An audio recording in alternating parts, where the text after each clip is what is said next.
Look what was stopped seconds from happening after terrifying change to Trump's security gets out. President Donald Trump arrived back in his home state of New York for a week of big meetings at the UN General Assembly. He arrived by helicopter in the Big Apple and was met by security on the tarmac who were there awaiting his arrival. However, hours before his landing, a change was announced within the Secret Service that would directly affect this trip. After word of this sudden security change got out that would leave members of his family vulnerable, deranged liberals pounced on the opportunity. The ramifications could have been lethal but were stopped seconds before it could happen. Now, many people surrounding Trump and his loved ones are reasonably on high alert as the week of meetings just began and the threat still lurks. Wherever Trump goes, he's surrounded by an army of security which liberals are frequently irate about since his protection costs more than previous presidents.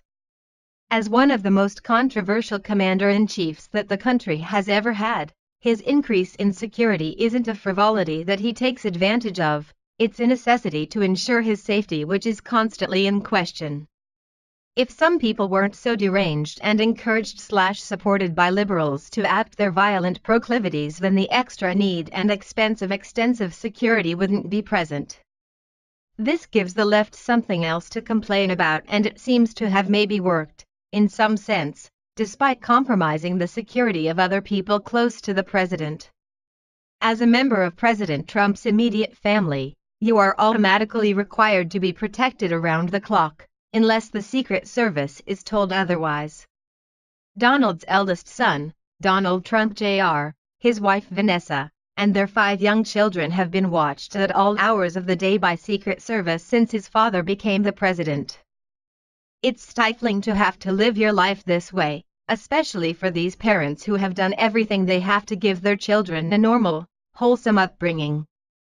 The pressure and complete lack of privacy that they have dealt with since January finally resulted in Trump Jr. and his wife canceling the protection of the Secret Service in exchange for getting some semblance of their privacy back, the Daily Mail reported. Nobody can blame them for this move. However, the leftist news outlet, the New York Times, decided to do something different with the information. At the same time that it was learned that Trump Jr. and his family who live in New York City were going without Secret Service protection, it was also found out that President Trump's right-hand woman, Kellyanne Conway, was also losing her protection. Conway's cancellation of the Secret Service was for a much different reason, as the decision was made on her behalf after the service declared that there are a reduction of threats on Conway. The New York Times came under fire after announcing these security changes with a different tone, calling some to question if the news outlet was trying to get Trump Jr. killed. BizPoc Review reports, New York Times reporter Maggie Haberman, along with colleague Nicholas Fandos, reported on the development, noting that White House counselor Kellyanne Conway also dropped her protection.